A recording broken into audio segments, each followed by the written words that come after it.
अस्सलाम वालेकुम अमन। इस वीडियो में हम देखते हैं कि आप किस तरीके से एनजिन की और पीएचपी कॉन्फ़िगरेशन चेंज करते हैं ताकि आप बड़ी फाइल्स को अपलोड कर सकें और टाइम आउट भी इंक्रीज़ कर सकें। तो इस वीडियो में मैं आपको मैन्युअली करके नहीं दिखाऊँगा क्योंकि बिल्कुल सिंपल सा काम है, वरना मुझे पूरा सर्वर पर वीएन करना पड़ेगा और फिर इसको इंस्टॉलेशन करनी पड़ेगी। तो मैं आपको मैन्युअली दिखा देता हूँ, बहुत ईज़ी काम है। 3 फाइलें जो है आपने सिंपल उसके अंदर चेंजेस करनी होती है। तो आपने ये करना है कि मेरे इस रिपो पे आ जाना है, यहाँ पे Linux bash script and solution नीचे डिस्क्रिप्शन में लिंक दिया होगा। यहाँ पे आपने आके सर्च करना है एनजिन। यहाँ पे आपको मिलेगा इंक्रीज एनजिन एंड पीएचपी रिक्वेस्ट। इसके ऊपर आप क्लिक करेंगे तो ये आपको यहाँ पे शो कर देगा। English words they can read from here and then they can follow all these instruction. और जो बाकी लैंग्वेजेस वाले हैं उन्होंने सबसे पहले ये करना है कि अपने सिस्टम में लिखना PHP-V, यानी कि आपको आपका पीएचपी का वर्जन का ये देख लेना, क्योंकि ये बहुत अहम है। अक्सर लोग होता है कि 2-4 वर्जन को यूज कर रहे होते इकट्ठे। फिर आपने ये करना है कि सबसे पहले हमने एनजिन की कॉन्फ़िगरेशन चेंज करनी है। इसमें हमने 2 चीजें करनी है। इसमें अपने फाइल अपलोड का साइज बढ़ाना है, जो कि बाय डिफॉल्ट सिर्फ 2 MB होता है। और फिर हमने ये करना है कि क्योंकि हो सकता है कि आप बड़ी फाइल्स कोई भी काम कर रहे हैं और उसमें हो सकता है कि बाय डिफॉल्ट 30 सेकंड की लिमिट होती है। अगर 30 सेकंड से ज्यादा हो जाता है तो आपका एनजिन आपको दे देता है 502 या 503 बैड गेटवे या gateway time out. Sorry, bad gateway नहीं, बैड गेटवे तब आता है जब आपका कोई एरर हो सिस्टम में। तो गेटवे टाइम आउट का एरर दे देगा आपको सामने। तो आप वो किस तरीके से फिक्स करते हो मैं अब आपको दिखाता हूँ।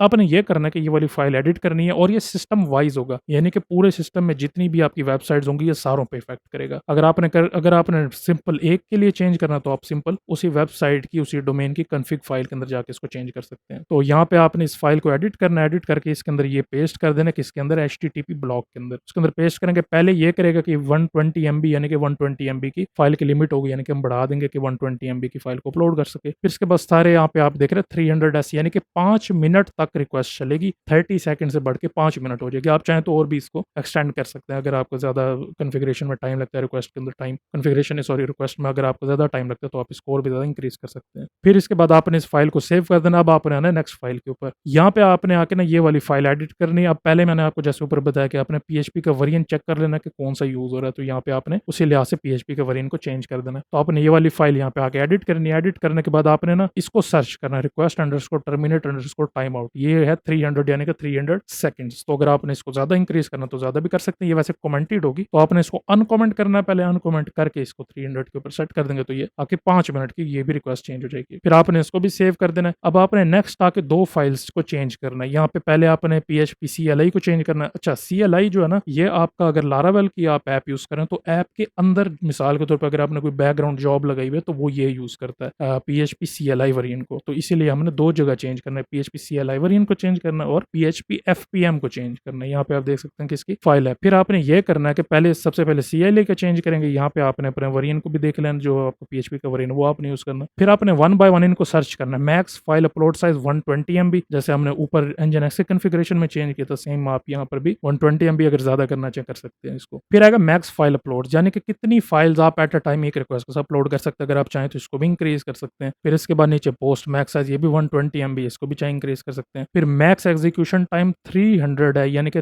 300 सेकंड यानी कि 5 मिनट्स है, तो आप इसको भी चाहे तो इंक्रीज कर सकते हैं। मैक्स इनपुट साइज भी 300 है। ये अक्सर आपको एरर देता है अगर आप साथ MySQL यूज करें तो उसके अंदर ये यहाँ पे इसका इशू करता है आपको। फिर यहाँ पे आ जाता है मेमोरी अंडरस्कोर लिमिट 512 MB, यानी कि 512 MB पर स्क्रिप्ट अलाउ होगी। अगर आप इसको -1 कर देते हैं ना, M हटा के सिर्फ इसको कर दें हम -1, तो इन्फिनिट हो जाएगी, यानी कि आपकी स्क्रिप्ट जितनी मर्जी चाहे रैम ले सकती है। ये रैम के लिए है, ठीक है। तो रैम मेमोरी अंडरस्कोर लिमिट अगर -1 कर देते तो इन्फिनिट जितनी मर्जी लेने चले सकते। फिर दूसरा FPM आ जाता है। तो यहाँ पे सेम आप नहीं करना कि यहाँ पे अपना PHP का वर्जन देख लेना, जो इसमें डिफरेंस होता है ना वो सिंपल इसका होता है। यहाँ CLI होता है, यहाँ FPM होता है। तो यहाँ पे आके बिल्कुल सेम कॉन्फ़िगरेशन जैसे ऊपर है वो यहाँ पर भी आप चेंज कर लेंगे। ये चेंज कर लेने के बाद आपने फिर एनजिन को रीस्टार्ट करना और फिर आपने PHP FPM को रीस्टार्ट करना। यहाँ पे आपने देख लेना 8.2 है, तो यहाँ पे आपने अपने वाला वर्जन लिखना है। जो लोग लारावेल ऑक्टेन को यूज कर रहे हैं उनके लिए डिफरेंट होगा ये, ठीक है। उनके लिए ये वाली कॉन्फ़िगरेशन आपने यूज नहीं करनी। और यहाँ पे क्योंकि वो FPM यूज नहीं करेंगे, वो सेपरेट फ्रैंकन PHP को यूज करेंगे, तो उसके अंदर आपको लिमिट की टेंशन लेने की जरूरत नहीं होती, ठीक है। तो ये इसके बाद आप सारा कुछ रीस्टार्ट करेंगे तो ये चल जाएगा। मैंने क्योंकि